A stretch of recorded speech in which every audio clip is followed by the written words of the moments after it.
Mesdames et messieurs, bonjour et bienvenue dans une petite vidéo. On va pas faire ça très long, mais voilà, c'est l'occasion quand même d'annoncer la chose la plus importante pour moi et pour tous ceux qui sont sur Eastbound dans ce pays. Donc, que ce soit en tant que joueur et même en tant que créateur de contenu, surtout parce que ça va forcément nous aider un petit peu. La date de sortie de Readbound en français a été confirmée aujourd'hui, le 7 avril. Donc, il y a un petit article qui résume ça. Donc, la date, c'est le 29 mai. Donc, c'est dans pas très très longtemps. C'est à peu près ce qu'on nous avait dit de base, que ce serait vers la moitié de l'année. Donc on est bon. 29 mai, date de sortie française, donc enfin, date de sortie en français de Readbound, qui avait été initialement annoncé au TFT Paris Open, c'est ça, donc ouais, c'était il n'y a pas si longtemps que ça, mine de rien, donc tout va assez vite. Et donc on a un planning de sortie, on va dire, global. Alors on va le zoomer un petit peu pleine balle. Donc on a le 7-3 qui arrive donc le 8 mai comme prévu, ça bouge pas.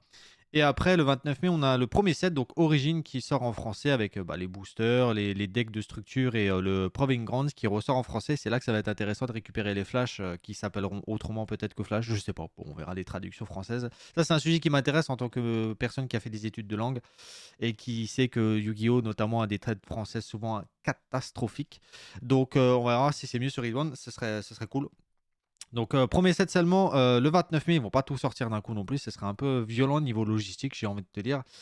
Le deuxième set, qui ça donc, ouais, ça s'appelle Armes spirituelles en français et déchaînement pour le set 3. Ouais.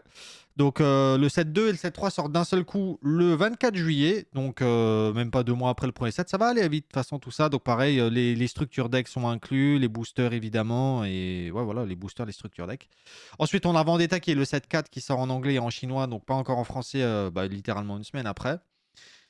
Et le 23 octobre, c'est la date sacrée où tout est unifié une bonne fois pour toutes. Enfin, déjà, j'ai envie de te dire, en vrai, le 31 juillet, c'est déjà la vraie date sacrée parce que c'est là où on sera unifié avec la Chine, en anglais et chinois en même temps. Et ça, c'est venant du Guillaume, c'est un truc que j'attends depuis des années, d'avoir enfin un jeu qui a plus de décalage. Parce que vraiment, c'est très chiant. Et donc, Radiance, le 23 octobre, sort en anglais, en chinois et également en français avec les structures deck, les boosters et tout ça. Donc, on sera vite unifié dès le 7-5, quoi. Parce qu'ils sortiront donc le 4 et le 5 en même temps. Donc, c'est vrai que si vous suivez que Readband en français, va falloir encaisser des sacrés paquets de cartes qui vont sortir d'un seul coup. Parce que 2 sets d'un coup qui sortent, vraiment si vous devez encaisser ça, c'est violent, hein. On va pas se mentir, c'est violent. Mais bon, à la limite le 29 mai, vous avez juste le premier set à encaisser et voilà. Mais après, ceci dit, si vous commencez le jeu le 29 mai avec le premier set en français, mais que vous allez en tournoi ou etc., faudra prendre en compte les 2 autres sets qui sont sortis entre-temps, parce qu'on pourra mélanger le français avec l'anglais évidemment et le chinois d'ailleurs, parce que j'ai des cartes en chinois par exemple. Donc, c'est vrai qu'en fait, si vous commencez avec le set 1, techniquement, vous devez quand même digérer les 3 premiers sets parce qu'ils seront valides à ce moment-là. Donc, la vraie unification, vous pourrez juste vous contenter du français pour aller dans votre tournoi. Ce sera que le 23 octobre, en vrai de vrai. Donc, bon, ça, c'est à vous de voir comment vous voulez vous y prendre. Mais c'est vrai, moi, je me rends pas compte à quel point il y a des gens qui ne jouent pas à Riftbound parce que c'est que en anglais. À quel point peut-être je sais pas, vous êtes en galère en anglais, vous savez pas lire l'anglais, vous êtes, je sais pas. Je sais pas à quel point c'est un frein le fait que ce soit pas en français le jeu, mais moi évidemment j'ai aucun problème avec l'anglais, en tout cas en termes de compréhension. Donc je m'en fous complètement que le jeu soit en anglais. J'achète même des cartes en chinois, de toute façon je connais les effets par cœur. Mais je me demande à quel point ça va faire péter le jeu en France le 29 mai. Ça c'est la grosse question que je me pose et que d'autres créateurs se posent forcément parce que c'est. Je me dis maintenant Master Duel, toute cette histoire qu'on a eu sur Master Duel, si le jeu avait jamais été en français pour je ne sais quel réseau, qu'il avait été qu'en anglais, à quel point ça aurait changé ce qui s'est passé et ce qu'on a fait. Ça, je me suis jamais trop posé la question, mais peut-être que c'est assez majeur, hein, je me rends pas trop compte. Donc voilà, bon ça c'est les dates, juste à l'écrit, c'est pareil comme ce que je viens de dire. Donc voilà, bien évidemment, les joueurs français vont continuer à avoir accès aux cartes anglaises de Readbound. C'est précisé dans l'article. On va pas supprimer l'anglais des boutiques ou je sais pas quoi pour. De toute façon, sur Card Market, vous pouvez commander en. C'est comme n'importe quel TCG, c'est pareil partout. Vous pouvez commander vos cartes en français, en anglais, en allemand, en espagnol, en machin. Quand il y a ces langues-là, bon, elles y sont pas encore sur Readbound, mais c'est juste un ajout, c'est pas un remplacement. Donc vous pourrez continuer à jouer en anglais, à choper les cartes, même en chinois, on s'en fout, ça change rien du tout. Donc le 16 octobre, c'est quand il y aura les pré-Rift Kit, enfin la pré-saison de Radiance, et ce sera là que le français sera inclus. En fait, les previews, les tournois de preview, j'ai pas le nom exact en tête. Bref, ce sera en français à partir de Radiance, où il y aura les kits déjà pour ce genre de choses. Et puis, bah, du coup, il y a le localisateur de boutique qui est toujours valable pour chercher des boutiques. Et ouais, ils disent que ce sera dans les Micromania français à ce moment-là. Bah écoute, moi je demande à confirmation, je demande à voir. Moi, je vérifierai à Strasbourg si je vois des boosters. Parce que c'est vrai que pour l'instant, à part des boutiques spécialisées qui font des tournois, il n'y a pas spécialement de boosters dans les boutiques françaises, dans les Micromania, dans les Fnac ou je sais pas où. J'ai fait un petit tour une fois à Strasbourg il n'y a pas si longtemps, il n'y avait rien du tout.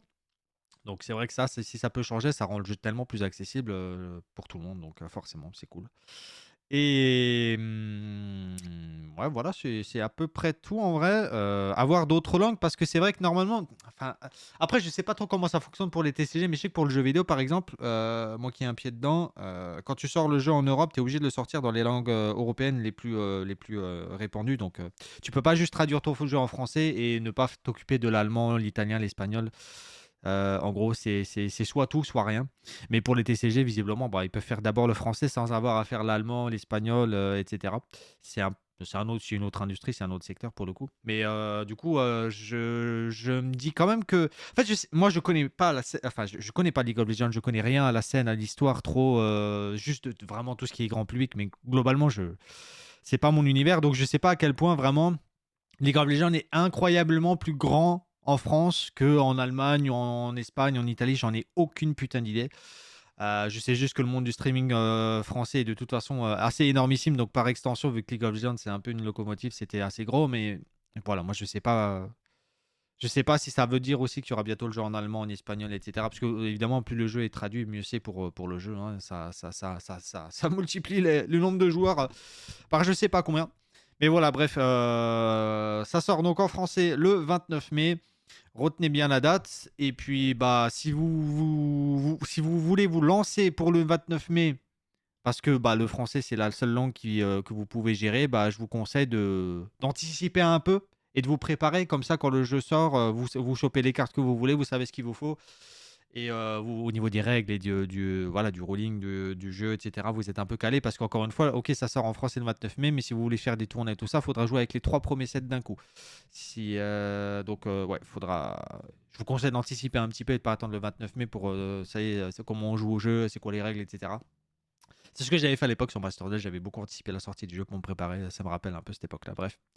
Voilà, donc écoutez, je vais pas vous laisser. Ouais, voilà, 8 minutes, c'est bon, ça suffit. Pas besoin d'en dire plus, mais ça méritait une petite vidéo pour quand même voilà, être sûr que le message soit passé. Parce que c'est quand même. En fait, je sais pas à quel point c'est une grosse annonce pour nous, à quel point ça va tout changer, mais bon, dans le doute, peut-être que ce sera le cas. Donc on va attendre ça avec impatience. Allez, bref. Donc, bah écoutez, d'ici là, rendez-vous pour d'autres vidéos. Pour le 7-3 dans les prochains temps, je sais pas, parce que là, comme je prépare l'île avec le 7-2, je joue pas trop au 7-3, donc j'ai pas fait d'autres breakdowns. Et de toute façon, le premier sur Metroid, j'aurais pas dû le sortir. Effectivement, la balise est tombée le lendemain, c'est terrible. Mais voilà, donc là, c'est un peu calme en ce moment parce que je prépare vraiment l'île et j'ai pas. Je. Bah, j'ai pas trop le temps de faire autre chose. Mais après, on fera pas mal de choses, donc ça va être cool. Bref, allez, je vous dis à la prochaine, ciao.